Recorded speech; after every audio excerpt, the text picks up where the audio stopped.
Praise the Lord. വേഗം വരുന്ന കർത്താവായ യേശു ക്രിസ്തുവിൻ്റെ നിസ്തുല്യ നാമത്തിൽ റോസ് ഫാമിലി ഫേസ്ബുക്ക് പേജിൻ്റെ ലൈവ് ദൈവ തിരുവചന ശുശ്രൂഷയിലേക്ക് എല്ലാ ബഹുമാന്യ ശ്രോതാക്കൾക്കും വീണ്ടെടുക്കപ്പെട്ടതായ ദൈവജനത്തിനും ഈ വൈകിയ വേളയിലുള്ളതായ ക്രിസ്തീയ വന്ദനങ്ങളെ അറിയുന്നു. വളരെ സന്തോഷത്തോടെ പിന്നെയും ദൈവസന്നിധിയിൽ നമുക്ക് അടുത്തു വരുവാൻ സ്വർഗത്തിലെ മഹാകൃപാലുവായ ദൈവം നമ്മെ ഇടയാക്കി തീർത്തല്ലോ. കഴിഞ്ഞ ആഴ്ചയിലൊക്കെയും റോസ് ഫാമിലി ഫേസ്ബുക്ക് പേജിൻ്റെ ഓൺലൈൻ കൺവെൻഷൻ നടക്കുകയായിരുന്നു. വളരെ അനുഗ്രഹിക്കപ്പെട്ട ഒരു കൺവെൻഷൻ കർത്താവ് നമുക്ക് നൽകി തന്നു. വളരെ അനുഗ്രഹിക്കപ്പെട്ടതായ ശുശ്രൂഷകൾ കഴിഞ്ഞ ദിനങ്ങളിലൊക്കെയും നമുക്ക് അനുഭവിപ്പാൻ കർത്താവ് നമ്മെ ഇടയാക്കി തീർത്തല്ലോ. ദൈവിക സ്നേഹത്തിനായി കർത്താവിനെ നന്ദിയോടെ സ്തുതിക്കുന്നു, സ്തോത്രം ചെയ്യും. ഈ വൈകിയ വേളയിൽ ദൈവസന്നിധിയിൽ കടന്നു വന്നിരിക്കുന്ന എല്ലാ പ്രിയമുള്ളവർക്കും ഒരിക്കൽ കൂടെ ക്രിസ്തുയേശുവിന്റെ നാമത്തിലുള്ള വന്ദനത്തെയും സ്നേഹത്തെയും അറിയിക്കുന്നു. ദൈവനാമത്തിന് സ്തോത്രം. പുറമേ നിന്നുള്ളതായ അല്പം ശബ്ദത്തിൻ്റെ പ്രയാസമുണ്ട്. പകൽ സമയമായതുകൊണ്ട് സാദരം ക്ഷമ ചോദിക്കുന്ന ആ കാര്യത്തിൽ കർത്താവ് നമ്മെ സഹായിക്കട്ടെ. ദൈവസന്നിധിയിലായിരിക്കുന്ന എല്ലാവരെയും ഓർത്ത് ദൈവത്തെ സ്തുതിക്കുന്നു. പ്രത്യേകാല റോസ് ഫാമിലി ഫേസ്ബുക്ക് പേജിൻ്റെ അഡ്മിനായിരിക്കുന്ന കർത്താവിൻ ശ്രേഷ്ഠ ദേവദാസി പ്രിയ റോസ്ലി ആൻറ്റി, ഇതിൻ്റെ കുടുംബം, മറ്റേ എല്ലാ ബഹുമാന്യ ദൈവജനത്തിനും എല്ലാ ഗ്രൂപ്പ് അംഗങ്ങൾക്കും ഒരിക്കൽ കൂടെ ക്രിസ്തുയേശുവിന്റെ നാമത്തിലുള്ളതായ വന്ദനത്തെയും സ്നേഹത്തെയും അറിയിക്കും. ഈ വൈകിയ വേളയിൽ കർത്തൃപാദപീഠത്തിൽ നമുക്ക് ഒരുമിച്ച് ആയിരിക്കാൻ കർത്താവ് കൃപ ചെയ്തല്ലോ. എന്നെ ഈ ദിവസങ്ങളിലേറെ സന്തോഷിപ്പിക്കുകയും ദൈവത്തിൻ്റെ പരിശുദ്ധാത്മാവ് പല സമയങ്ങളിലായി എന്നോട് ഇടപെട്ടതായ ഒരു വിഷയം നിങ്ങളുടെ മുൻപാകെ അവതരിപ്പിക്കുവാൻ ഞാൻ കർത്താവിൽ ആഗ്രഹിക്കുന്നു, ശരണപ്പെടുന്നു.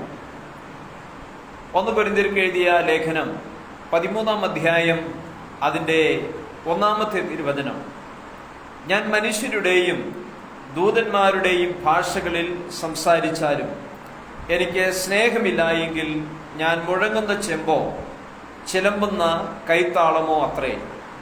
ദൈവനാമത്തിന് സ്തോത്രം. അപ്പോസ്തലനായിരിക്കുന്ന പൗലോസ് കൊരിന്ത്യർക്ക് ലേഖനം എഴുതുമ്പോൾ അതിൻ്റെ 13-ാം അധ്യായം സ്നേഹം എന്നുള്ളതായ വിഷയത്തെ വളരെ ആധികാരികമായി നമ്മുടെ മുന്നിൽ പുതിയ നിയമസഭയ്ക്കായിട്ട് നമ്മുടെ മുന്നിൽ നൽകി തന്നിരിക്കുകയാണ്. സ്നേഹം എങ്ങനെയായിരിക്കണമെന്ന് പൗലോസ് അപ്പോസ്തലൻ ഇവിടെ പുതിയ നിയമസഭയ്ക്ക് ഉപദേശിക്കുക.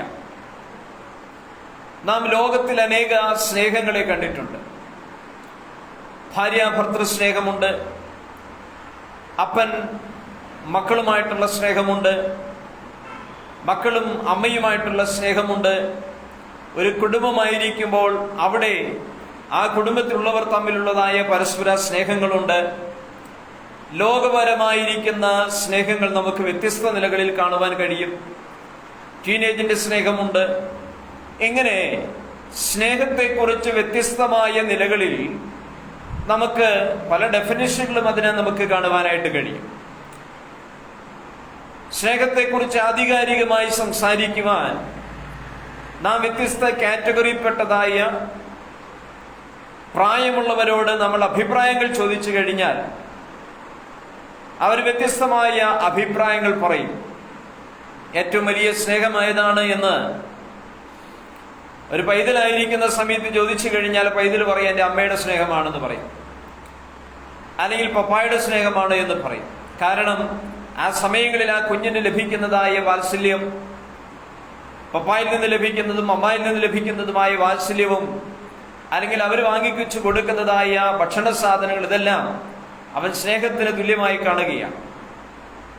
അല്പം കൂടെ കഴിഞ്ഞ് സ്കൂളിലൊക്കെ അല്പം സീനിയറായി കഴിഞ്ഞു, ടീനേജ് പ്രായത്തിലുള്ളവരോട് ചോദിച്ചു കഴിഞ്ഞാൽ പറയും, അപ്പന്റെയും അമ്മയുടെയും ഒന്നുമല്ല, അതിനേക്കാൾ വലിയ സ്നേഹം ഞാൻ കണ്ടെത്തിയിരിക്കുന്നു എന്നവർ പറയും. അവരുടെ സ്നേഹത്തിന് അവർ കൊടുക്കുന്നതായ മൂല്യം, അവർ കണ്ടെത്തുന്നതായ സ്നേഹത്തിന്റെ വിലയൊക്കെ മാറ്റങ്ങൾ സംഭവിച്ചു അവരുടെ പ്രായങ്ങൾ മാറിക്കഴിഞ്ഞപ്പോൾ. ഇനി അങ്ങോട്ട് മുൻപോട്ട് കടന്നുപോയി കഴിഞ്ഞാൽ വിവാഹപ്രായം എത്തിയിരിക്കുന്ന അല്ലെങ്കിൽ വിവാഹം കഴിഞ്ഞിരിക്കുന്ന കമിതാക്കളോട് ചോദിച്ചാൽ അവർ പറയും, ഭാര്യ ഭർത്താക്കന്മാരോട് ചോദിച്ചാൽ പറയും, അമ്മൻ എൻ്റെ ഭർത്താവിന്റെ സ്നേഹമാണ് ഏറ്റവും വലിയത്. ഭർത്താവിനോട് ചോദിച്ചാൽ പറയും, എൻ്റെ ഭാര്യയുടെ സ്നേഹമാണ് ഏറ്റവും വലിയത്. ഇതെല്ലാം ഈ ഭൂമിയിൽ നടക്കേണ്ട കാര്യങ്ങൾ തന്നെയാണ്. ഇതൊക്കെയും ദൈവം മനുഷ്യരുടെ ഇടയിൽ ആക്കി വെച്ചിരിക്കുന്നതായ സ്വാഭാവിക പ്രവർത്തനങ്ങളാണ്, ഈ സ്നേഹത്തിന്റെ വ്യത്യസ്തതകളെല്ലാം. എന്നാൽ ഈ സ്നേഹത്തെക്കുറിച്ചെല്ലാം വിശുദ്ധ ബൈബിൾ പറയുന്നു, സ്നേഹമെല്ലാം തീർന്നു പോകും. അമ്മയുടെ സ്നേഹത്തെക്കുറിച്ച് വചനം പറയുന്നുണ്ട്, പെറ്റതള്ള തന്റെ കുഞ്ഞിനെ മറക്കുമോ? അവർ മറന്നു കളഞ്ഞാലും ഞാൻ നിന്നെ ഒരു നാളും മറക്കുകയില്ല. ദൈവത്തിന് സ്തോത്രം. ഇങ്ങനെ ഓരോ തരത്തിലുള്ളതായ സ്നേഹത്തെക്കുറിച്ച് പറയുമ്പോൾ ആ സ്നേഹമെല്ലാം ഉതിർന്നു പോകുന്ന സ്നേഹമാണെന്ന് വിശുദ്ധ ബൈബിൾ ഒരു മുന്നറിയിപ്പ് മുഴു ലോകത്തിനുമായിട്ട് നൽകി തരികയാണ്. അപ്പോൾ പിന്നെ ഉതിർന്നു പോകാത്ത സ്നേഹം ഏതാണ്? നഷ്ടപ്പെടാത്ത സ്നേഹം ഏതാണ്? എന്നും നിലനിൽക്കുന്നതായിരിക്കുന്ന സ്നേഹമുണ്ടോ? അങ്ങനെ ഒരു സ്നേഹമുണ്ടെങ്കിൽ അത് ഏത് സ്നേഹമാണ്? ഇതെല്ലാം മനുഷ്യരുടെ ചിന്തയിലേക്ക്, മനസ്സിലേക്ക് ആഴമായി കടന്നു വരുന്നതായ ചില ചോദ്യങ്ങളാണ്. ദൈവനാമത്തിന് മഹത്വമുണ്ടാകട്ടെ. ഈ ലോകത്ത് നാം എന്ന് പഠിച്ചു കഴിഞ്ഞാൽ സ്നേഹം ലഭിക്കാത്തത് മുഖാന്തരം ആത്മഹത്യകൾ ചെയ്തവരുടെ എണ്ണം വളരെയേറെയാണ്. എനിക്ക് ലഭിക്കേണ്ടതായ സ്നേഹം പരിഗണന ലഭിക്കുന്നില്ല എന്ന് പറയുന്ന കുടുംബജീവിതങ്ങൾ തകരുന്ന അനേകരുണ്ട്. മക്കളെ എടുത്ത് പഠിച്ചു കഴിഞ്ഞാൽ അമ്മയപ്പന്മാരുടെ വാത്സല്യം, സ്നേഹം എനിക്ക് ലഭിക്കുന്നില്ലെന്ന് പറയുന്ന ഒരു തലമുറയെ നമുക്ക് കാണുവാൻ കഴിയും. എന്തിനേറെ പ്രായമെത്തിയിരിക്കുന്ന അപ്പച്ചന്മാരോടും അമ്മച്ചിമാരോടും ചോദിക്കുമ്പോൾ മക്കളിൽ നിന്ന് ലഭിക്കേണ്ടതായ സ്നേഹമോ, ഞങ്ങൾ അവർക്ക് കൊടുത്ത സ്നേഹം തിരിച്ച് ഞങ്ങൾക്ക് ലഭിക്കുന്നില്ല എന്ന് പറഞ്ഞ് വൃദ്ധസദനങ്ങളിൽ കൊണ്ടുവിടുന്നതായ ആ ഒരു രീതിയും നമുക്ക് ഈ ലോകത്തിൽ കാണുവാൻ കഴിയും.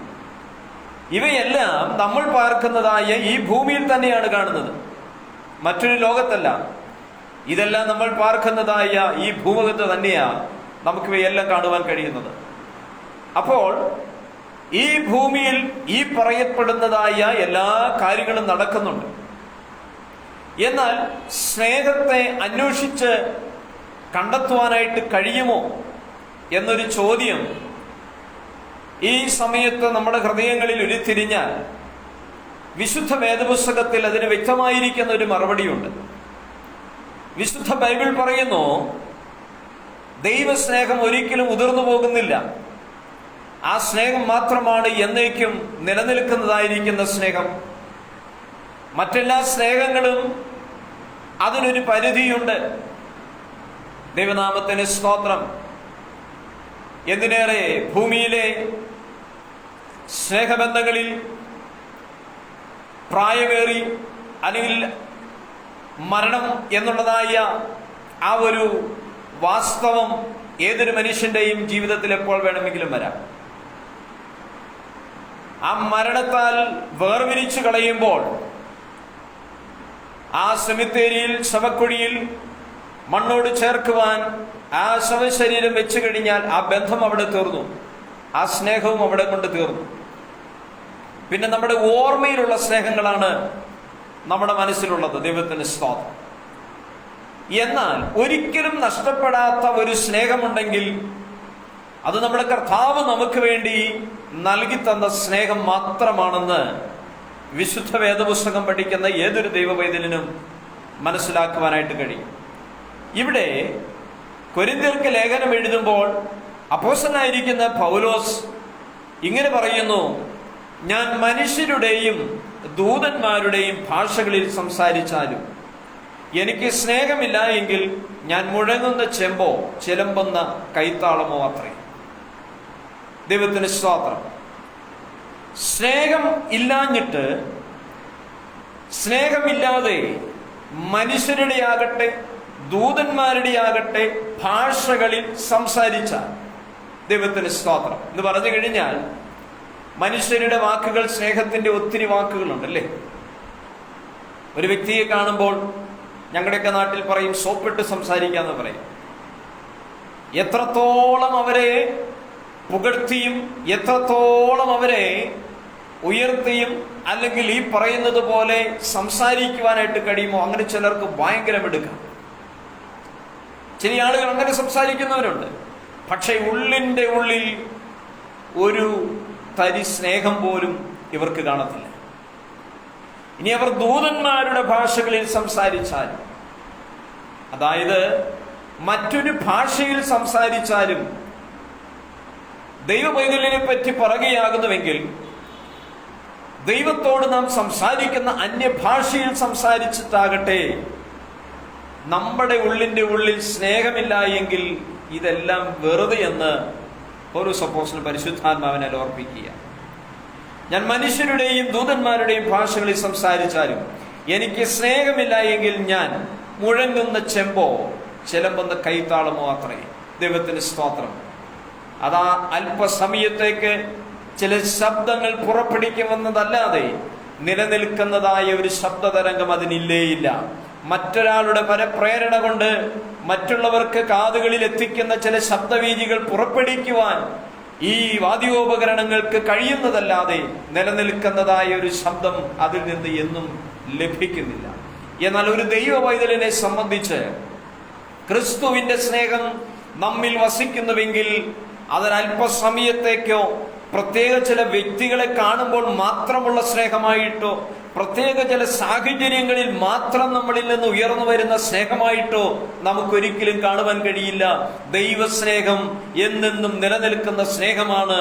അത് ഏതൊരു സാഹചര്യത്തിലും ഏത് മനുഷ്യനെ എപ്പോഴും പരിഗണിക്കുവാൻ, സ്നേഹിക്കുവാൻ കഴിയുന്ന തരത്തിലുള്ള സ്നേഹമാണ് ദൈവിക സ്നേഹമെന്ന് നാം പഠിക്കുന്നു. ദൈവത്തിന്റെ സ്തോത്രം. ചില ആളുകളുണ്ട്, ചില വ്യക്തികളെ മാത്രമേ സ്നേഹിക്കുകയുള്ളൂ. ചില വ്യക്തികളെ കാണുമ്പോൾ മാത്രമേ അവരെ സ്നേഹിക്കത്തുള്ളൂ. ദൈവത്തിന്റെ സ്തോത്രം. ചിലർ പണത്തിന്റെ പുറത്ത് സ്നേഹിക്കുന്നവരുണ്ട്, സമ്പത്തിന്റെ പുറത്ത് സ്നേഹിക്കുന്നവരുണ്ട്. എന്നാൽ വിശുദ്ധ വേദപുസ്തകം പറയുന്നു, കർത്താവ് നമുക്ക് നൽകി തന്ന സ്നേഹം ഈ പറയുന്ന സമ്പത്തിന്റെ മുകളിലുള്ള സ്നേഹമല്ല. ദൈവത്തിന് സ്തോത്രം. എന്തെങ്കിലും തരുന്നത് കൊണ്ട്, ലഭിക്കുന്നത് കൊണ്ട് മടക്കി കൊടുക്കുന്ന സ്നേഹത്തെയല്ല കർത്താവ് നമ്മെ പഠിപ്പിക്കുന്നത്. മറിച്ച് അവിടുത്തെ അവസാന തുള്ളി രക്തം വരെയും മനുഷ്യകുലത്തെ രക്ഷിക്കുന്നതിന് വേണ്ടി നൽകി തന്ന ആഴമേറിയ ദൈവസ്നേഹത്തെയാണ് സ്നേഹമെന്ന് പൗലോസ് അപ്പോസ്തലൻ ഇവിടെ അർത്ഥമാക്കുന്നത്. ദൈവത്തിന് സ്തോത്രം. യവനായ ഭാഷയിൽ നിന്നാണ് ഈ ബൈബിളിൽ പറയുന്നതായ സ്നേഹത്തിന്റെ ഉത്ഭവം. യവനായ ഭാഷയിൽ അതിന് അഗാപ്പേ ലവ് എന്ന്, അഗാപ്പേ സ്നേഹം എന്ന് നമ്മൾ പഠിക്കുന്നു. ഈ അഗാപ്പേ സ്നേഹം എന്ന് പറയുമ്പോൾ ആ സ്നേഹം മനുഷ്യനും തമ്മിലുള്ള ഒരു സ്നേഹത്തെയോ അല്ലെങ്കിൽ മനുഷ്യനും മറ്റേതെങ്കിലും പ്രകൃതിയുമായിരിക്കുന്ന ബന്ധപ്പെട്ടതായ സ്നേഹത്തെയോ ഇവയെ ഒന്നും സമം ചേർത്ത് പറയുവാൻ, തുലനം ചെയ്ത് പറയുവാൻ കഴിയുന്ന സ്നേഹമല്ല അഗാപ്പേ സ്നേഹം എന്ന് പറയുന്നത്. ഈ സ്നേഹത്തിന്റെ അർത്ഥം അല്ലെങ്കിൽ ഇതിന്റെ ആഴം എന്ന് പറയുന്നത് ദൈവികമായിരിക്കുന്ന സ്നേഹം. അതായത് ഒരിക്കലും അതിന് നമ്മൾ ഈ പൊന്നിന്റെ മാറ്റു പറയുന്നത് പോലെ ഒരിക്കലും മാറ്റു കുറയാത്ത 100ൽ 101% എന്ന് നമ്മൾ പറയുന്നത് പോലെ അതിന് ഒരിക്കലും കാലപ്പഴക്കം ചെന്നതുകൊണ്ടോ അല്ലെങ്കിൽ ആ വർഷങ്ങൾ പിന്നിട്ടത് കൊണ്ടോ ഈ സ്നേഹത്തിന് യാതൊരു മാറ്റവും സംഭവിക്കുന്നില്ല. ആ സ്നേഹത്തെയാണ് അഗാപ്പേ സ്നേഹമെന്ന് പഠിപ്പിക്കുന്നത്. ദൈവത്തിന് സ്തോത്രം. അത് മനുഷ്യന്റെ സ്നേഹവുമായിട്ട് നമുക്കൊരിക്കലും താരതമ്യം ചെയ്യുവാൻ കഴിയത്തില്ല. ഈ ഭൂമിയിൽ കാണുന്ന മറ്റേതെങ്കിലും നിലകളിലുള്ളതായ സ്നേഹബന്ധങ്ങളുമായി അതിനെ താരതമ്യം ചെയ്ത് പഠിക്കുവാനായിട്ട് നമുക്ക് കഴിയത്തില്ല. ദൈവനാമത്തിന് സ്തോത്രം. താഴോട്ടുള്ളതായ ചില വേദവാക്യങ്ങൾ നമ്മൾ വായിക്കുമ്പോൾ 4-ാം വാക്യത്തിൽ ഇങ്ങനെ കാണുന്നു: സ്നേഹം ദീർഘമായി ക്ഷമിക്കുകയും ദയ കാണിക്കുകയും ചെയ്യുന്നു, സ്നേഹം സ്പർദ്ധിക്കുന്നില്ല. ഇങ്ങനെ സ്നേഹത്തെക്കുറിച്ച് നമ്മൾ പഠിക്കുമ്പോൾ 13-ാം അധ്യായം, 1 കൊരിന്ത്യർ 13-ാം അധ്യായം അതിന്റെ 4 മുതൽ 8 വരെയുള്ളതായ, അല്ലെങ്കിൽ 7, 8 വരെയുള്ളതായ വാക്യങ്ങൾ പഠിക്കുമ്പോൾ അവിടെ സ്നേഹത്തിന്റെ പ്രകൃതമാണ് നമ്മൾ അവിടെ കാണുന്നത്. സ്നേഹത്തിൻ്റെതായ സ്വഭാവം. ദൈവത്തിന് സ്തോത്രം. എന്നാൽ അതിന്റെ 8 മുതൽ 13 വരെയുള്ളതായ വാക്യങ്ങൾ ആ സ്നേഹത്തിന്റെ സ്ഥിരത, നിലനിൽപ്പിനെ കുറിച്ച് പഠിപ്പിക്കുക. ദൈവനാമത്തിന് മഹത്വം ഉണ്ടാകട്ടെ. മത്തായിയുടെ സുവിശേഷത്തിലേക്ക് നമ്മുടെ ചിന്തയൊന്ന് കൊണ്ടുപോകാനായി ഞാൻ കർത്താവിൽ ശരണപ്പെടുന്നു. മത്തായിയുടെ സുവിശേഷം 5-ാം അധ്യായത്തിലേക്ക് നമുക്ക് ഓടിയൊന്ന് കടന്നു വരാം. മത്തായിയുടെ സുവിശേഷം 5-ാം അധ്യായം അതിന്റെ 44-ാമത്തെ തിരുവചനം. ഞാനോ നിങ്ങളോട് പറയുന്നത്, നിങ്ങളുടെ ശത്രുക്കളെ സ്നേഹിപ്പി, നിങ്ങളെ ഉപദ്രവിക്കുന്നവർക്ക് വേണ്ടി പ്രാർത്ഥിപ്പി. ദൈവത്തിന് സ്തോത്രം. ക്രിസ്തു പഠിപ്പിച്ചതായ സ്നേഹത്തെക്കുറിച്ച് 5-ാം അധ്യായം നമുക്കറിയാം. 5, 6, 7 അധ്യായങ്ങൾ ഗിരിപ്രഭാഷണത്തോടുള്ള ബന്ധത്തിൽ വാഴ്ത്തപ്പെട്ട കർത്താവ് സംസാരിക്കുന്നതായ ഭാഗമാണ്. അതിന്റെ 44-ാം വാക്യത്തിൽ ഇങ്ങനെ കാണുന്നു, ഞാനോ നിങ്ങളോട് പറയുന്നത്, നിങ്ങളുടെ ശത്രുക്കളെ സ്നേഹിപ്പി. നിങ്ങളുടെ ശത്രുക്കളെ നിങ്ങൾ സ്നേഹിക്കുന്നവരായിരിക്കണം. ഈ ലോകത്തിലെ സ്നേഹത്തിന് ശത്രുവിനെ സ്നേഹിപ്പാൻ കഴിയുമോ? ഒരുപക്ഷെങ്കിൽ നമ്മൾ വായ കൊണ്ട് പറഞ്ഞെന്നിരിക്കാം, നമ്മുടെ ഈ അധരം കൊണ്ട് നമ്മൾ പറഞ്ഞെന്നിരിക്കാം, ഓക്കെ സ്നേഹിത, നിന്നോട് ഞാൻ ക്ഷമിച്ചു, നിന്നെ ഞാൻ സ്നേഹിക്കുന്നുവെന്ന്. എന്നാൽ ഉള്ളിന്റെ ഉള്ളിൽ പൂർണ്ണമായൊരു സ്നേഹം ഈ ലോക സ്നേഹത്തിന് നൽകുവാൻ കഴിയത്തില്ല. ദൈവനാമത്തിന് സ്തോത്രം. എന്നാൽ കർത്താവോട് പഠിപ്പിക്കുക, നിങ്ങൾ നിങ്ങളുടെ ശത്രുക്കളെ സ്നേഹിക്കണം. ദൈവനാമത്തിന് സ്തോത്രം. ദൈവിക സ്നേഹത്തിന്റെ ഒരു പ്രത്യേകതയാണ് ശത്രുക്കളെ സ്നേഹിക്കുക എന്നുള്ളത്. ദൈവത്തിന് സ്തോത്രം. അടുത്തത് ഇങ്ങനെ പറയുന്നു, നിങ്ങളെ ഉപദ്രവിക്കുന്നവർക്ക് വേണ്ടി പ്രാർത്ഥിക്കണം. ദൈവനാമത്തിന് സ്തോത്രം. നിങ്ങളെ ഉപദ്രവിക്കുന്നവർക്ക് വേണ്ടി പ്രാർത്ഥിപ്പാൻ കഴിയണമെങ്കിൽ ഇവർ ചെയ്യുന്നത് എന്തെന്ന് ഇവർ അറിയായക കൊണ്ട് ഇവരോട് ക്ഷമിക്കണമേ എന്ന് പറഞ്ഞ നമ്മുടെ അരുമനാഥനായിരിക്കുന്ന കർത്താവിന്റെ പിന്നാലെ പിൻപറ്റുവാൻ, ആ സ്നേഹം നമ്മുടെ ഹൃദയത്തിലേക്ക് ആഴമായി ഇറങ്ങിയിട്ടുണ്ടെങ്കിൽ മാത്രമേ നമുക്കിത് പറയുവാനായിട്ട് കഴിയത്തുള്ളൂ. ദൈവത്തിന് സ്തോത്രം. കർത്താവ് പറഞ്ഞത് എന്താണ്? ദൈവത്തിന് സ്തോത്രം. നിങ്ങളുടെ ശത്രുക്കളെ നിങ്ങൾ സ്നേഹിക്കണം. നിങ്ങളെ ഉപദ്രവിക്കുന്നവർക്ക് വേണ്ടി നിങ്ങൾ പ്രാർത്ഥിക്കുന്നവരായി തീരണം. യഥാർത്ഥ ഒരു ദൈവ പൈതൽ, ക്രിസ്തുവിന്റെ സ്നേഹം അനുഭവിച്ചറിഞ്ഞ, ക്രിസ്തുവിന്റെ സ്നേഹത്തിൽ വസിക്കുന്ന ഒരു ദൈവ പൈതലിനെ സംബന്ധിച്ച് അവൻ ശത്രുക്കളോട് ക്ഷമിക്കുന്നവനായിരിക്കും, ശത്രുക്കളെ സ്നേഹിക്കുന്നവനായിരിക്കും, ഉപദ്രവിക്കുന്നവർക്ക് വേണ്ടി പ്രാർത്ഥിക്കുന്നവനായിരിക്കും. നമ്മുടെ ആദിമ നൂറ്റാണ്ടിൽ വിശ്വാസഗോളത്തിൽ നാം കണ്ടത് അത് തന്നെയാണ്. ഉപദ്രവിക്കുന്നവർക്ക് വേണ്ടി പ്രാർത്ഥിക്കുന്നവരായിരുന്നു. ഇന്നും നാം വിശ്വാസഗോളത്തിൽ പരിശോധിക്കുമ്പോൾ നമ്മെ ഉപദ്രവിക്കുന്നവർക്ക് വേണ്ടി പ്രാർത്ഥിക്കുന്ന സ്തോത്രം ഒരു മനുഷ്യകുലമുണ്ടെങ്കിൽ അത് കർത്താവിന്റെ പിന്നാലെ പിൻപറ്റുന്ന ദൈവമക്കൾ മാത്രമാണ്. ലോകത്തിലുള്ളതായ സ്നേഹം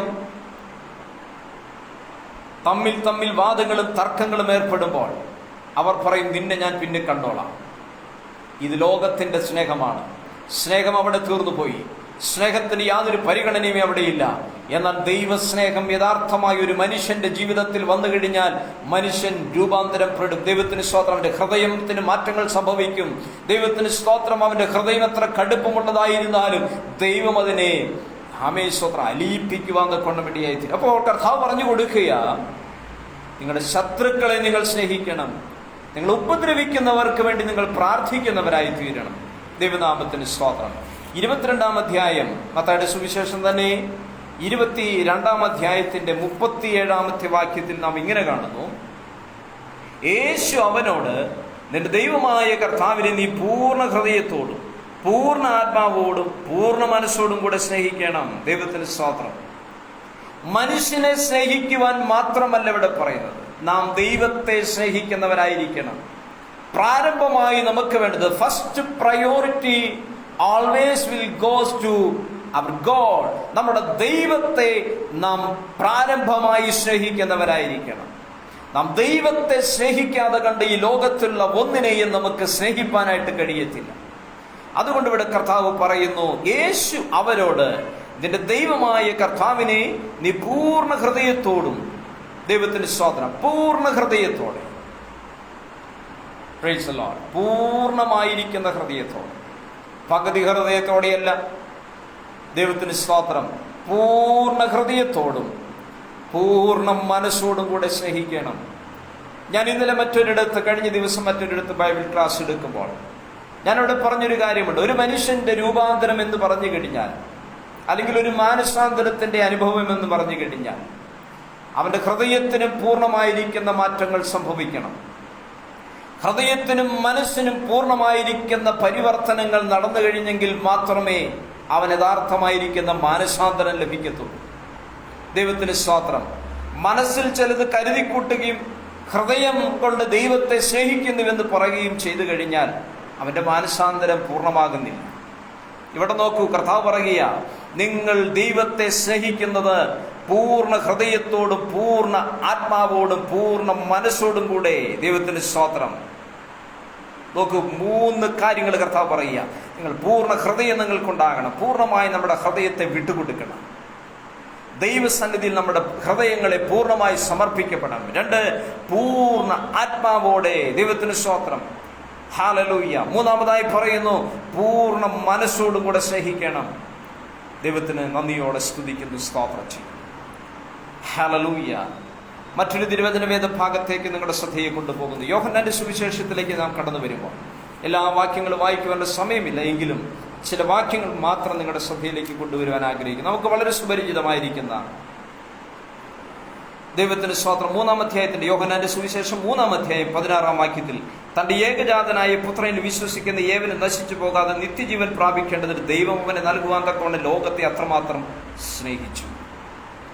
ദൈവം ലോകത്തെ സ്നേഹിച്ച സ്നേഹത്തെ അവിടെ കാണുകയാണ്. തന്റെ പുത്രനെ നമുക്ക് വേണ്ടി നൽകി തന്ന് സ്നേഹിച്ച സ്നേഹം, പൂർണ്ണമായിരിക്കുന്ന ഒരു സ്നേഹത്തെ നമുക്കവിടെ കാണുവാൻ കഴിയുന്നത്. ദൈവനാമത്തിന് മഹത്വമുണ്ടാകട്ടെ. പ്രിയരെ, നാം മുന്നേ വായിച്ചു, പൂർണ്ണ ഹൃദയത്തോടെ എല്ലാം കർത്താവിന് വേണ്ടി വിട്ടുകൊടുത്ത്. പലപ്പോഴും നമ്മുടെ സ്നേഹം എങ്ങനെയാണ്? നമ്മൾ പൂർണ്ണ ഹൃദയത്തോടെയാണോ കർത്താവിനെ സ്നേഹിക്കാറ്? പൂർണ്ണ മനസ്സോടെയാണോ നമ്മൾ കർത്താവിനെ സ്നേഹിക്കാറ്? പൂർണ്ണ ആത്മാവോടെയാണോ കർത്താവിനെ നമ്മൾ സ്നേഹിക്കാറ്? The complete. ദൈവത്തിന് സ്തോത്രം. 100% എന്ന് പറഞ്ഞാൽ 100%ത്തിലും നമ്മൾ കർത്താവിനെ സ്നേഹിക്കണം. അതിൽ യാതൊരു കുറവും പാടില്ല. പ്രിയരെ, കഴിഞ്ഞ ദിവസങ്ങളിൽ ഞാൻ മറ്റിടത്ത് ഓർപ്പിച്ചൊരു കാര്യം നിങ്ങളെയും കൂടെ ഓർപ്പിക്കുവാൻ ആഗ്രഹിക്കുകയാണ്. പലപ്പോഴും പല മനുഷ്യരും ദൈവസന്നിധിയിൽ പല കാര്യങ്ങൾക്ക് നമ്മൾ ഉപേക്ഷ വിചാരിക്കും. കർത്താവുമായിരിക്കുന്ന ബന്ധത്തിൽ പല കാര്യങ്ങൾക്ക് നമ്മൾ പലപ്പോഴും എക്സ്ക്യൂസ് ചെയ്യാറുണ്ട്. ദൈവത്തിന് സ്വന്തം. എന്നാൽ മനുഷ്യരുടെ മുൻപിൽ പല കാര്യങ്ങളും നമ്മൾ എക്സ്ക്യൂസ് പറയാറില്ല. ആ കാര്യങ്ങൾ ഒരു പൂർണ്ണതയിൽ തന്നെ നിർത്താറുണ്ട്.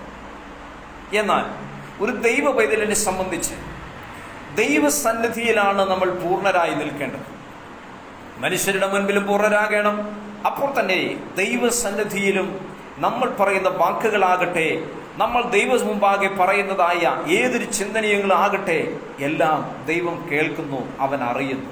നമ്മുടെ ഹൃദയങ്ങളെയും ഹൃദയ വിചാരങ്ങളെയും തിരിച്ചറിയുന്ന നമ്മുടെ കർത്താവിന് മുൻപിൽ നമുക്കൊന്നും മറച്ചു വയ്ക്കുവാനില്ല. ദൈവനാമത്തിന് മഹത്വം. പലപ്പോഴും പലരും ചെയ്യുന്നത്, അവർ ദൈവസന്നിധിയിൽ ദൈവം മുമ്പാകെ പല കാര്യങ്ങൾ പലതും പറഞ്ഞ് പൂർത്തീകരിക്കാറില്ല. 13-ാം അധ്യായത്തിന്റെ 1-ാം വാക്യത്തിലേക്ക് നമ്മൾ കടന്നു വരാം. ദൈവനാമത്തിന് സ്തോത്രം. യോഹന്നാന്റെ സുവിശേഷം തന്നെ. പെസഹ പെരുന്നാളിന് മുൻപേ താൻ ഈ ലോകം വിട്ട് പിതാവിന്റെ അടുക്കൽ പോകുവാനുള്ള നാഴിക വന്നു എന്ന് യേശു അറിഞ്ഞിട്ട് ലോകത്തിൽ തനിക്കുള്ളവരെ സ്നേഹിച്ചതുപോലെ അവസാനത്തോളം അവരെ സ്നേഹിച്ചു. ദൈവത്തിന് സ്തോത്രം. തന്റെ ക്രൂശീകരണ സമയത്തും താൻ എല്ലാവരെയും ഒരുപോലെ സ്നേഹിച്ചതായി കാണും. അതുകൊണ്ടാണ് തന്നെ ഉപദ്രവിച്ചവരോട് ഇവർ ചെയ്യുന്നത് എന്തെന്ന് ഇവർ അറിയായക കൊണ്ട് ഇവരോട് ക്ഷമിക്കണമേ എന്ന് കർത്താവ് പ്രാർത്ഥിച്ചു. പലപ്പോഴും ഞാൻ ചിന്തിക്കാറുണ്ട്, മനുഷ്യൻ മാനുഷികമായ നിലയിലായിരുന്നുവെങ്കിൽ, അവനൊരു ദൈവപുത്രൻ, ഒരു മനുഷ്യനോട് ക്രൂശിക്കപ്പെടുന്നതെങ്കിൽ തൊട്ടടുത്ത് കിടക്കുന്ന കള്ളൻ പറഞ്ഞതുപോലെ വെറുതെനെ. പ്രിയരെ, ദൈവമക്കളെ, കർത്താവ് പറഞ്ഞതെന്താണ്? ദൈവത്തിന് സ്തോത്രം. യേശു പറഞ്ഞിട്ട് ലോകത്തിൽ തനിക്കുള്ളവരെ സ്നേഹിച്ചതുപോലെ അവസാനത്തോളം അവരെ സ്നേഹിച്ചു. അവസാനത്തോളം സ്നേഹിപ്പാൻ കഴിയും. ചിലരുണ്ട്, സ്നേഹമെല്ലാം പകുതിയിൽ കളഞ്ഞു പോകുന്നവരുണ്ട്. കർത്താവിനെ പോലും സ്നേഹിക്കുന്നത് പകുതി കളഞ്ഞു പോകുന്നല്ലോ. ചോദിക്കുമ്പോൾ പറയും, എൻ്റെ സാഹചര്യം അതായിപ്പോയി, എൻ്റെ സിറ്റുവേഷൻ അതായിപ്പോയി. ദൈവനാമത്തിന് സ്വാഗതം. പ്രിയമുള്ളവരെ, നമ്മുടെ കർത്താവിനെ സ്നേഹിക്കുമ്പോൾ അന്ത്യത്തോളം കർത്താവ് നമ്മെ സ്നേഹിക്കുന്നത് എങ്ങനെയാണ്? പാട്ടുകാരൻ എന്താ പാടിയത്? അന്ത്യത്തോളം ചിറകടിയിൽ അവൻ നമ്മെ കാത്തിരുന്നു. നമ്മെ അന്ത്യത്തോളം നമ്മോട് കൂടെ നടക്കാമെന്ന്, അന്ത്യത്തോളം നമ്മുടെ കരം പിടിക്കാമെന്ന്, അന്ത്യത്തോളം നിന്നോട് കൂടെ ഉണ്ടാകുമെന്ന് വാക്ക് പറഞ്ഞ കർത്താവ് അവൻ അന്ത്യം വരെ നമ്മുടെ കൂടെ ഉണ്ടാകും. ദൈവത്തിന് സ്തോത്രം. എന്നാൽ പലപ്പോഴും ദൈവസന്നിധിയിൽ നമ്മൾ പറയാറുണ്ട്, കർത്താവേ, അന്ത്യം വരെ ഞാൻ നിന്നോട് കൂടെ ഉണ്ടാകും. എത്രയോ എത്രയോ ജനങ്ങൾ അങ്ങനെ പറഞ്ഞിട്ടുണ്ട്. എന്നാൽ ഇന്ന് പലരും പാതി വഴിയിൽ കർത്താവിനെ ഉപേക്ഷിച്ച് കടന്നുപോയവരാ. ദൈവത്തിന് സ്തോത്രം. പ്രിയരെ, കർത്താവിന്റെ പിന്നാലെ പോകുവാൻ തീരുമാനമെടുത്ത് ഇറങ്ങിത്തിരിച്ചതെങ്കിൽ സ്റ്റിൽ, ദൈവത്തിന് സ്തോത്രം, ടിൽ ദ എൻഡ്, നമ്മുടെ ജീവന്റെ അവസാനം വരെയും തീർന്നില്ല, എറ്റേണിറ്റി വരെയും നമ്മുടെ കർത്താവിനോട് ചേർന്ന് നടപ്പാൻ നമുക്ക് കഴിയുമാറാകണം. ദൈവനാമത്തിന് മഹത്വം ഉണ്ടാകട്ടെ. ഒരുപാട് വാക്യങ്ങൾ ഇതിനോട് ബന്ധപ്പെട്ട് എനിക്ക് വായിക്കുവാനുണ്ട്. 17-ാം അധ്യായത്തിന്റെ ഒരു വാക്യം കൂടെ വായിക്കട്ടെ. 24-ാം വാക്യം, 17-ന്റെ 24-ാം വാക്യം. പിതാവേ, നീ ലോകസ്ഥാപനത്തിന് മുൻപേ എന്നെ സ്നേഹിച്ചിരിക്കുക കൊണ്ട് എനിക്ക് നൽകിയ മഹത്വം നീ എനിക്ക് തന്നിട്ടുള്ളവർ കാണേണ്ടതിന് ഞാൻ ഇരിക്കുന്ന ഇടത്ത് അവരും എന്നോടുകൂടി ഇരിക്കണം എന്ന് ഞാൻ ഇച്ഛിക്കുന്നു. ദൈവനാമത്തിന് സ്തോത്രം. സ്നേഹത്തിൻ്റെതായ സ്വഭാവവിശേഷങ്ങളെ കുറിച്ചൊക്കെയാണ് നമ്മൾ ഈ വാക്യങ്ങളിലെല്ലാം നമുക്ക് പഠിക്കുവാനായിട്ട് കഴിയുന്നത്. എല്ലാ വാക്യങ്ങളും വായിക്കുവാനുള്ളതായ സമയക്കുറവ് കൊണ്ട് ഞാൻ ആ ഭാഗങ്ങളെല്ലാം വിട്ട് മുമ്പോട്ട് കടന്നു പോകട്ടെ. എഫേസ്യർക്ക് എഴുതിയ ലേഖനത്തിലേക്ക് നമുക്ക് കടന്നു വരാം. എഫേസ്യ ലേഖനം അതിന്റെ 5-ാം അധ്യായത്തിലേക്ക് നാം കടന്നു വരുമ്പോൾ 25-ാമത്തെ വാക്യത്തിൽ ഇങ്ങനെയൊരു ഭാഗം നമ്മൾ കാണുന്നു.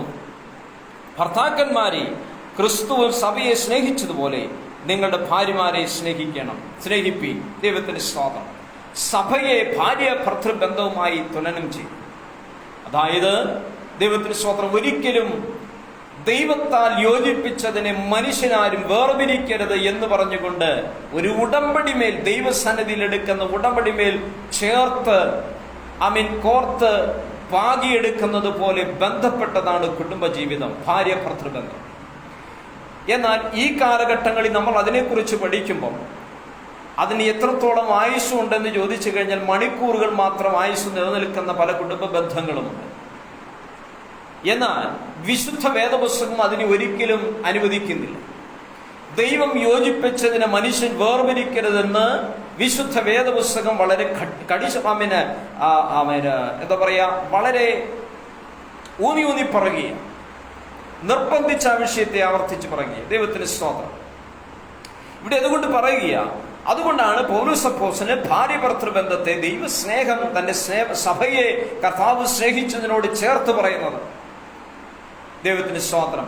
ആ സ്നേഹത്തിന് ഒരിക്കലും ഒരു വേർപിരിവില്ല. ഒരിക്കലും ഒരു ചിന്തകൻ പറഞ്ഞത് എൻ്റെ മനസ്സിലേക്ക് ഓടി വരുന്നു. ഈ ലോകത്തിൽ ഭാര്യ ഭർത്തൃബന്ധം അതിനെത്രത്തോളം മൂല്യമുണ്ട്, അതിനെങ്ങനെ വിലയിരുത്തുന്നു എന്നുള്ള ചോദ്യത്തിന് മറുപടിയായി കിട്ടിയത് ഇപ്രകാരമായിരുന്നു. ഞാൻ ഒരിടത്ത് വായിച്ചൊരു ഭാഗമാണ്.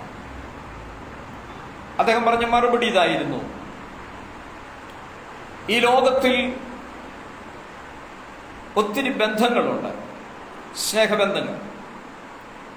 എന്നാൽ ഭാര്യ ഭർത്തൃബന്ധം ഈ കാലഘട്ടങ്ങളെ വച്ച് നോക്കുമ്പോൾ അത് എപ്പോൾ വേണമെങ്കിലും ഉപേക്ഷിക്കാൻ പറ്റുന്ന ഒരു ബന്ധമാണ്. ഭർത്താവിന് ഇഷ്ടമല്ലെങ്കിൽ അവർ ഡൈവേഴ്സായി പോകും, ഭാര്യയ്ക്ക് ഇഷ്ടമല്ലെങ്കിൽ അവർ തമ്മിൽ ഡൈവേഴ്സായി പോകും. ഇത് ഈ കാലഘട്ടമാണ്. ബൈബിളുമായി യാതൊരു ബന്ധമില്ലാത്ത കാര്യമാണ് ഞാൻ പറയുന്നത്. ദൈവത്തിന് സ്തോത്രം. എന്നാൽ അദ്ദേഹം പറഞ്ഞൊരു കാര്യമുണ്ട്: എല്ലാ ബന്ധങ്ങളും ഉടലെടുക്കുന്നതും ആരംഭം കുറിക്കുന്നതും എന്നും നിലനിൽക്കുന്നതുമായ ബന്ധങ്ങൾ സ്ഥാപിക്കപ്പെടുന്നത് എപ്പോഴും മുറിച്ചു കളവാൻ കഴിയുന്നതായ ഒരു ബന്ധത്തിൽ നിന്നാണ് ഈ ബന്ധങ്ങളെല്ലാം നമുക്കുണ്ടാകുന്നത്. ഒരു വലിയ ചിന്തയാണ് എൻ്റെ മനസ്സിലെപ്പോഴും ഇങ്ങനെ തങ്ങി നിൽക്കുന്നൊരു ചിന്ത. ദൈവത്തിന് സ്തോത്രം. പൗലോസ് അപ്പോസ്തലൻ ഇവിടെ ഇത് ഓർപ്പിക്കുമ്പോൾ ക്രിസ്തുവും തൻ്റെ സഭയുമായിരിക്കുന്ന ബന്ധം ഭാര്യ ഭർത്തൃബന്ധവുമായി ബന്ധപ്പെടുത്തി പറയുക. ആ സ്നേഹബന്ധം അതൊരു വലിയൊരു ആഴമേറിയ ബന്ധമാണ്. ആ ബന്ധത്തിന് ഒരിക്കലും ഒരു അകൽച്ച സംഭവിക്കുകയില്ല. ആ സ്നേഹബന്ധത്തിന് ദൈവത്തിന് സ്തോത്രം ഒരിക്കലും ഒരു കേടുപാടുകൾ സംഭവിക്കുന്നില്ല. ദൈവത്തിന് സ്തോത്രം. ഒരാൾക്ക് മുറിവേറ്റാൽ മറ്റേയാൾക്കത് വേദനിക്കുന്നു. ഒരാൾക്ക് അല്പം ക്ഷീണം സംഭവിച്ചാൽ മറ്റേയാൾക്കത് ഒരു ഭാരമായി വരുന്നു. ദൈവത്തിന് സ്തോത്രം. ഈ ബന്ധം വലിയ ബന്ധമാണ്, ആഴമേറിയൊരു ബന്ധമാണ്.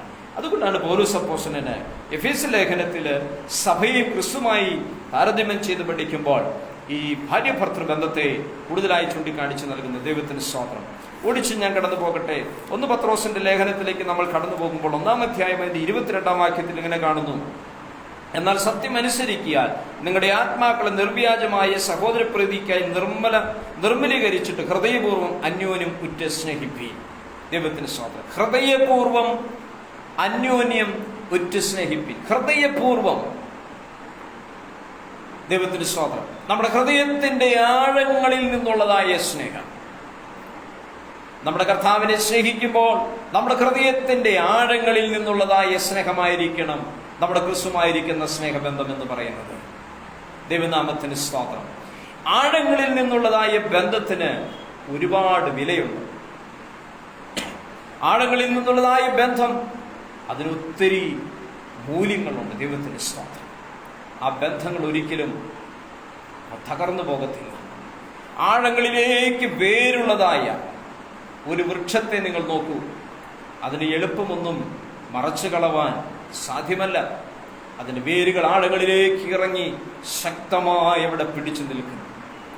എന്നാൽ ദൈവത്തിന് സ്തോത്രം, ആ മൺപരപ്പിൽ മാത്രമുള്ളതായ വേരുകളുള്ളതായ വൃക്ഷത്തെ നോക്കൂ. ചെറിയൊരു കാറ്റ് വന്നാലും മഴ വന്നാലും അത് പൊടുന്നതിനെയും മറഞ്ഞു വീഴും. ക്രിസ്തുവായിരിക്കുന്ന ബന്ധം ആഴമേറിയ ഒരു സ്നേഹബന്ധമായിരിക്കട്ടെ. ദൈവനാമത്തിന് സ്തോത്രം.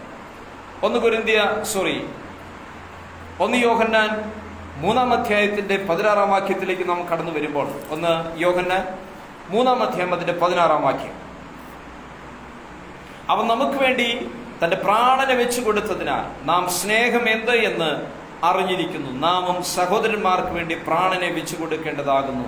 ദൈവനാമത്തിന് സ്തോത്രം. തന്റെ പ്രാണനെ വെച്ചു കൊടുത്ത് ലഭിച്ചത് നൽകി തന്ന് നമുക്ക് ലഭിച്ച സ്നേഹമാണ് ക്രിസ്തുവിന്റെ സ്നേഹം. അവിടുത്തെ അവസാന തുള്ളി രക്തം വരെ തന്റെ പ്രാണനെ പോലും സ്നേഹിക്കാതെ മനുഷ്യകുലത്തിന് വേണ്ടി നൽകി തന്നതായ സ്നേഹം.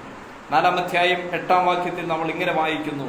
നമുക്കെല്ലാവർക്കും വളരെ സുപരിചിതമായിരിക്കുന്ന വാക്യം: സ്നേഹിക്കാത്തവൻ ദൈവത്തെ അറിഞ്ഞിട്ടില്ല, ദൈവം സ്നേഹം ആകുന്നു. നമ്മുടെ ദൈവം സ്നേഹമാകുന്നു. സ്നേഹിക്കാത്തവൻ ആരും ദൈവത്തെ അറിഞ്ഞിട്ടില്ല. എന്നെ കേൾക്കുന്ന പ്രിയമുള്ളവരെ, സ്നേഹിക്കാത്തവർ ആരും ദൈവത്തെ അറിഞ്ഞിട്ടില്ല. നിങ്ങളുടെ ഉള്ളിൽ സ്നേഹമുണ്ടെങ്കിൽ നിങ്ങളുടെ വിശ്വാസത്തിന്റെ ആഴത്തെ മനസ്സിലാക്കുവാൻ കഴിയും. നിങ്ങളുടെ ഉള്ളിൽ കർത്താവുമായിരിക്കുന്ന ഒരു സ്നേഹം നിങ്ങൾ നിലനിൽക്കുന്നുവെങ്കിൽ നിങ്ങളുടെ വിശ്വാസം എത്രത്തോളം ആഴമെന്നുള്ളത് ഗ്രഹിപ്പാൻ കഴിയും. അപ്പോസ്തലനായിരിക്കുന്ന പൗലോസ് കൊരിന്ത്യർ ലേഖനം എഴുതുമ്പോൾ ഇങ്ങനെ പറയുന്നു. 4 മുതലുള്ള വാക്യങ്ങളിൽ ഇങ്ങനെ വായിക്കുന്നു: സ്നേഹം ദീർഘമായി ക്ഷമിക്കുകയും ദയ കാണിക്കുകയും ചെയ്യും. സ്നേഹം സ്പർദ്ധിക്കുന്നില്ല, സ്നേഹം നിഗളിക്കുന്നില്ല, സ്നേഹം അഹങ്കരിക്കുന്നില്ല, സ്നേഹം അയോഗ്യമായി നടക്കുന്നില്ല, സ്നേഹം സ്വാർത്ഥം അന്വേഷിക്കുന്നില്ല, സ്നേഹം ദ്വേഷപ്പെടുന്നില്ല, സ്നേഹം ദോഷം കണക്കിടുന്നില്ല, സ്നേഹം അനീതിയിൽ സന്തോഷിക്കാതെ സത്യത്തിൽ സന്തോഷിക്കുന്നു, എല്ലാം പൊറുക്കുന്നു, എല്ലാം വിശ്വസിക്കുന്നു, എല്ലാം പ്രത്യാശിക്കുന്നു, എല്ലാം സഹിക്കുന്നു. സ്നേഹം ഒരു നാൾ മുതിർന്നു പോകുകയില്ല. ദൈവനാമത്തിന് സ്തോത്രം. ദൈവസ്നേഹത്തിന്റെ പ്രത്യേകത, സ്നേഹം ഒരു നാൾ മുതിർന്നു പോകുകയില്ല. എന്നെ കേൾക്കുന്ന ബഹുമാന്യ ദൈവമക്കളെ, ദൈവിക സ്നേഹത്തിലേക്ക് നാം കടന്നു വരണം. ദൈവസ്നേഹം ഒരു നാൾ മുതിർന്നു പോകുന്ന സ്നേഹമല്ല. സ്നേഹമുണ്ടെങ്കിൽ മാത്രമേ നമുക്ക് ദൈവത്തോട് അടുക്കുവാൻ കഴിയൂ. ദൈവത്തെ സ്നേഹിക്കാതെ നമുക്ക് ദൈവത്തോട് അടുക്കുവാൻ കഴിയത്തില്ല. നാം കാത്തിരിക്കുന്ന നല്ലൊരു ശുഭഭാവി നമുക്കുണ്ട്. അവിടേക്ക് നാം എത്തിപ്പെടണമെങ്കിൽ ദൈവമായിട്ടായിരിക്കുന്ന ഒരു ആഴമേറിയ സ്നേഹത്തിലേക്ക് നമ്മൾ കടന്നു വരണം. ക്രിസ്തുവിന്റെ ആഴമേറിയ സ്നേഹബന്ധത്തിലേക്ക് നാം കടന്നു വരുന്നവരായിരിക്കണം. ദൈവനാമത്തിന് സ്തോത്രം. ഈ വൈകിയ വേളയിൽ എന്നെ കേൾക്കുന്ന ബഹുമാനി ദൈവജനത്തോടായി ഒരിക്കൽ കൂടെ ഞാൻ ഓർപ്പിക്കുന്നു, ഈ ലോകത്തിന്റെ സ്നേഹമെല്ലാം ഉതിർന്നു പോകുന്നതാണ്. ഈ ലോകത്തിന്റെ സ്നേഹമെല്ലാം 1 കൊരിന്ത്യർ 13 4 മുതൽ 7 വരെയുള്ള വാക്യങ്ങൾ നമ്മൾ കണ്ടതുപോലെ അതിനെല്ലാം ചില കണ്ടീഷൻസ് ഉണ്ട്. ദൈവത്തിന് സ്തോത്രം. എന്നാൽ ദൈവം നമുക്ക് മുന്നിൽ കാണിച്ചു തന്നതായ സ്നേഹത്തിന് ഒരു കണ്ടീഷൻസും ഇല്ല. ദൈവത്തിന് സ്തോത്രം. തന്റെ ഏകജാതനായിരിക്കുന്ന പുത്രനെ ഈ മനുഷ്യകുലത്തിന് വേണ്ടി നൽകി തന്ന് അവസാന തുള്ളിരക്തം വരെയും കാൽവറിയുടെ കൊലക്കളത്തിൽ ഊറ്റിത്തന്ന് തന്റെ സ്വന്തം പ്രാണനെ പോലും നമുക്ക് നൽകി തന്ന സ്നേഹത്തിന് മുൻപിൽ ഈ ലോകത്തിലെ സ്നേഹം ഒന്നുമല്ല. ഈ ലോകത്തിലെ സ്നേഹത്തിന് ഒന്നുമില്ല. പ്രിയരെ, ഈ ലോകത്തിലെ സ്നേഹം എന്ന് പറയുന്നത് ഇന്നോ നാളെയോ തീർന്നു പോകുന്നതാണ്. ദൈവസ്നേഹം എന്ന് പറഞ്ഞാൽ അതെന്നും നിലനിൽക്കുന്നതാണ്. അന്ത്യത്തോളം നമ്മെ ചിറകടിയിൽ കാത്തു സൂക്ഷിക്കുന്ന സ്നേഹമാണ് നമ്മുടെ കർത്താവിന്റെ സ്നേഹം. പൗലോസ് അപ്പോസ്തലൻ വീണ്ടും അധ്യായത്തിന്റെ അവസാന ഭാഗങ്ങൾ പറയുന്നുണ്ട്, അനേക കൃപാവരങ്ങളെല്ലാം തീർന്നു പോകും, എന്നാൽ സ്നേഹം ഒരിക്കലും നിന്നു പോകുന്നില്ല. ആ സ്നേഹം എന്നും നിലനിൽക്കുന്ന സ്നേഹമാണ്. ഈ നിലനിൽക്കുന്ന സ്നേഹത്തിന് വേണ്ടി നമുക്ക് ആഗ്രഹിക്കാം, അതിലേക്ക് നമുക്ക് ഓടിയെടുക്കാം. ഈ സ്നേഹം കർത്താവ് നമ്മുടെ മേൽ തന്നതായ ഈ ദൈവിക സ്നേഹത്തെ നമുക്ക് മറ്റുള്ളവരിലേക്ക് പകർന്നു കൊടുക്കാം. നമുക്ക് മറ്റുള്ളവരോട് പറയുവാൻ കഴിയണം, സ്നേഹിത, സഹോദരി, ഈ ലോകത്തിലെ സ്നേഹമെല്ലാം തീർന്നു പോകുന്നതാണ്. സ്നേഹം കിട്ടാതെ എത്രയോ പേർ ഇന്ന് ലോകത്തിൽ ഭാരപ്പെടുന്നുണ്ട്. തന്റെ പ്രിയപ്പെട്ടവർ സ്നേഹിക്കുന്നില്ല, തന്റെ കുഞ്ഞുങ്ങൾ സ്നേഹിക്കുന്നില്ല, മാതാപിതാക്കൾ സ്നേഹിക്കുന്നില്ല. ഇത്രത്തോളം ഞങ്ങൾ വളർത്തി വലുതാക്കിയതായി ഞങ്ങളുടെ മക്കൾ ഞങ്ങളെ സ്നേഹിക്കുന്നില്ല, ഞങ്ങളെ കരുതുന്നില്ല. സ്നേഹത്തിന്റെ പേരിൽ എത്രയോ പരാതികളാണ്. എല്ലാ പരാതികൾക്കും ഒരറുതി തീർക്കുവാൻ കർത്താവിന്റെ സന്നിധി ഒരു മറുപടിയാണ്. ദൈവസന്നിധിയിൽ ക്രിസ്തുയേശുവിന്റെ അടുക്കൽ വരുന്നവന് ഈ ലോകത്തിലുള്ളതായ സ്നേഹത്തിന്റെ വിലയെല്ലാം മനസ്സിലാക്കി കൊടുക്കും. ഇതെല്ലാം തീർന്നു പോകുന്ന സ്നേഹം, എന്നാൽ നിലനിൽക്കുന്ന നിത്യമായിരിക്കുന്ന സ്നേഹം ആ കർത്താവിന്റെ ക്രൂശിൽ നിന്ന് നമുക്ക് ലഭിച്ച സ്നേഹമാണ്. പ്രിയരെ, ഈ ക്രിസ്തുവിന്റെ സ്നേഹത്തിലേക്ക് നമുക്ക് അനേകരെ കൊണ്ടുവരാം. സ്നേഹം ലഭിക്കാതെ എത്രയോ പേർ ദുഃഖങ്ങളിലും നിരാശകളിലും മരണത്തിന്റെ വക്കോളം എത്തി നിൽക്കുമ്പോൾ ദൈവിക സ്നേഹം അനുഭവിക്കുവാൻ, ദൈവിക സാന്ത്വനം അനുഭവിക്കുവാൻ നമുക്ക് അനേകരോട് പറയാം, കർത്താവ് അവരെയും ആ ദൈവിക സ്നേഹത്തിലേക്ക് കൊണ്ടുവരുമാറാകട്ടെ. ഈ വചനങ്ങളാൽ ദൈവമായ കർത്താവ് നിങ്ങളെല്ലാവരെയും അനുഗ്രഹിക്കട്ടെ. പരസ്പരം നമുക്ക് സ്നേഹിക്കാം, സഹോദരങ്ങളെ നമുക്ക് സ്നേഹിക്കാം, അന്യരെ നമുക്ക് സ്നേഹിക്കാം, നമ്മളെ സ്വത്രം പഴിക്കുന്നവരെ നമുക്ക് സ്നേഹിക്കാം, ശത്രുക്കളെ നമുക്ക് സ്നേഹിക്കാം, നമ്മളെ ഉപദ്രവിക്കുന്നവർക്ക് വേണ്ടി പ്രാർത്ഥിക്കുകയും അവരെയും സ്നേഹിക്കുകയും ചെയ്യാം. ഇതാണ് കർത്താവ് നമുക്ക് കാണിച്ചു തന്നതായ സ്നേഹം. ഈ സ്നേഹം മറ്റുള്ളവർക്ക് കൊടുക്കുമ്പോൾ തന്നെ നമ്മുടെ കർത്താവുമായിരിക്കുന്ന ആഴമേറിയൊരു സ്നേഹത്തിലേക്ക് നമുക്ക് കടന്നു വരാം. കർത്താവ് അതിനായി നമ്മെ എല്ലാവരെയും സഹായിക്കട്ടെ. ഇതുവരെയും മാറ്റമില്ലാത്ത ദൈവവചനം കേട്ടുകൊണ്ടിരുന്ന നിങ്ങളെല്ലാവരെയും കർത്താവ് അനുഗ്രഹിക്കട്ടെ. ദൈവിക സ്നേഹത്താൽ നിങ്ങൾ നിറക്കട്ടെ എന്ന് പ്രാർത്ഥിച്ചുകൊണ്ട് എല്ലാവർക്കും നല്ലൊരു ശുഭരാത്രി നേർന്നുകൊണ്ട് വചന ശുശ്രൂഷ വിരമിക്കുന്നു. കർത്താവ് എല്ലാവരെയും ഒരുമിച്ച് അനുഗ്രഹിക്കട്ടെ. God bless you all and good night.